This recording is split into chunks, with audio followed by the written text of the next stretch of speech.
السلام علیکم ورحمۃ اللہ وبرکاتہ۔ الحمد للہ والصلاة والسلام علی رسول اللہ، اما بعد۔ ترجمۃ القرآن میں آج ہمارا سبق ہے جس میں سورۃ الاعلی اور سورۃ الغاشیہ اس کے ترجمے اور مختصر تفسیر کو پڑھنے کی کوشش کریں گے اللہ کی توفیق سے۔ سورۃ الاعلی قرآن مجید کی سورت ہے۔ یہ مصحف کے اعتبار سے یہ 83 87 اس کا نمبر ہے، اور نزول کے اعتبار سے یہ 8ویں نمبر پر ہے۔ آیات اس کی 19 ہیں، ایک رکوع ہے، اور مکی صورت ہے۔ سورۃ الاعلی ایک اس کا یہ نام ہے، سورۃ الاعلی۔ اسی طرح اس کو سورۃ سبح اسم ربک الاعلی بھی بولا جاتا ہے۔ اس کو صرف سبح اسم ربک الاعلی بھی اس کا نام ہے۔ اسی طریقے سے ایک اس کا نام سبح اسم ربک ہے۔ اسی طریقے سے اس سورت کو سبحہ بھی کہا جاتا ہے۔ مکی سورت ہے۔ اللہ تعالیٰ نے اس سورت کو نازل کیا ہے سورۃ التکویر کے بعد۔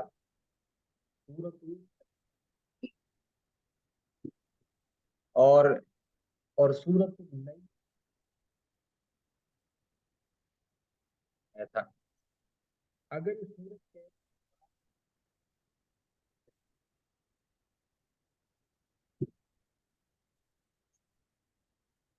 کلمات ہیں وہ 291، اور جو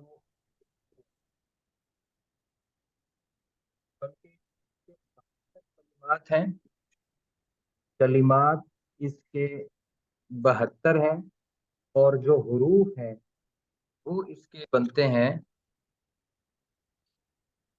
291۔ حروف 291 ہیں اور کلمات ٹوٹل 72 ہیں۔ سورت کے ترجمے کی طرف آتے ہیں۔ سبح اسم ربک الاعلی، تو تسبیح بیان کر، سبح تو تسبیح بیان کر،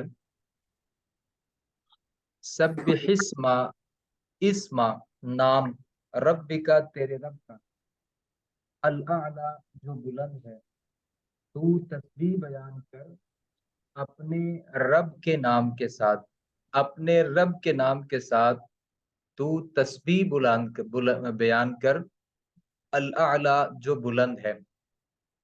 تسبیح کا معنی ہے ہر برائی سے پاک کرنا۔ تسبیح کا معنی ہے ہر برائی سے پاک کرنا۔ اس حکم کے مفہوم میں کئی چیزیں شامل ہیں۔ پہلی یہ کہ سبحان ربی الاعلی کہا جائے، سبحان ربی الاعلی کا ورد کیا جائے۔ دوسری یہ کہ اپنے رب کو ہر قسم کے نقص، عیب، کمزوری اور کسی بھی شریک سے پاک سمجھو، اور اس کا اعلان کرتے رہو تاکہ مشرکین اور باطل عقیدہ لوگوں کے کانوں میں یہ آواز پڑتی رہے۔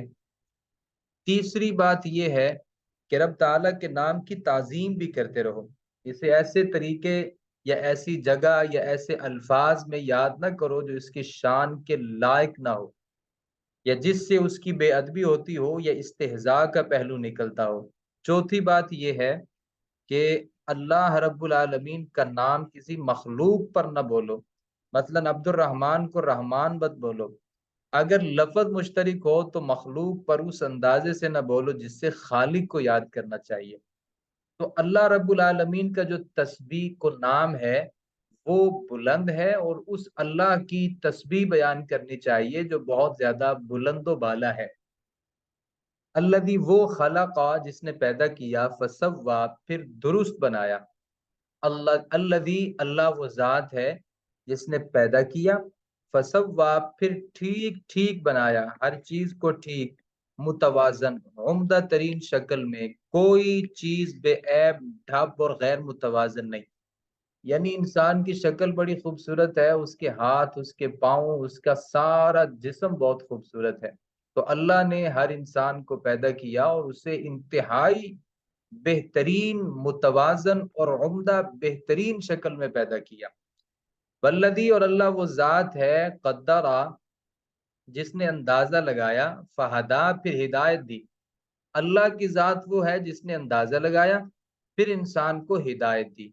اب یہاں سمجھنے کی بات یہ ہے کہ ہر چیز کے متعلق اندازہ لگا کر اللہ نے پہلے لکھ دیا، تو وہ اللہ کرنا کیا چاہتا ہے؟ یعنی ہر آدمی کی پیدائش سے، دنیا میں آنے سے پہلے اس کا رزق، اس کی عمر، اس کی سعادت یا شقاوت، اللہ رب العالمین یہ سارا کچھ لکھ دیتے ہیں، اور اسی چیز کا نام تقدیر ہے۔ یعنی اللہ نے پیدا کیا، پھر پیدا جیسے ہی بچہ ماں کے پیٹ میں تھا، اللہ نے اس کا اندازہ لگا دیا۔ پھر اندازہ ہمارے اندازے کی طرح نہیں ہے اللہ کا، کہ اللہ کا اندازہ غلط ہو جائے، ایسا نہیں ہے، اللہ کا اندازہ غلط نہیں ہوتا۔ فہدا، پھر اس نے جو کچھ کرنا تھا اسے اس راہ پر لگا دیا۔ ایک معنی یہ ہے، ایک معنی یہ ہے کہ ہر جاندار کو پیدا کر کے اس کی ضرورتوں کا اندازہ مقرر کر دیا کہ اسے کیا ضرورت ہوگی، پھر اسے اس کی ضرورت مسالے حاصل کرنے کا راستہ بتا دیا۔ بچے کو پستان چوسنے کا، بچہ چھوٹا ہوتا ہے اسے دودھ پینے کا طریقہ کون سکھاتا ہے؟ اللہ ہی سکھاتا ہے نا۔ اللہ نے پیدا کیا، پھر اس کے لیے راستہ بنایا جس چیز کی اس کو ضرورت تھی۔ اللہ تعالیٰ نے بچے کو دودھ پینے کا طریقہ، نر اور مادہ کو بقائے نسل کا راستہ بتا دیا اور اس پر چلا دیا۔ پرندوں کو شام کے وقت اپنے گھونسلوں کی طرف واپسی کا، شہد کی مکھی کو اپنے چھتے کا راستہ بتا دیا اور اس پر چلا دیا۔ گویا کہ اللہ نے ہر چیز کو پیدا کرنے کے بعد بے یار و مددگار نہیں چھوڑا، بلکہ اللہ نے زندگی گزارنے کے بنیادی جو طریقے ہیں، جو سلیقے ہیں، اللہ نے جو ضروریات ہیں، وہ تمام کے تمام چیزیں سکھائی ہیں۔ اللہ تعالیٰ نے پیدا کرنے کے بعد کسی کو بھی بے یار و مددگار نہیں چھوڑا۔ آگے اللہ رب العالمین ارشاد فرماتے ہیں، والذی، اللہ وہ ذات ہے، اخرج المرعى، جس نے چارہ اگایا۔ اللہ وہ ذات ہے جس نے چارہ اگایا۔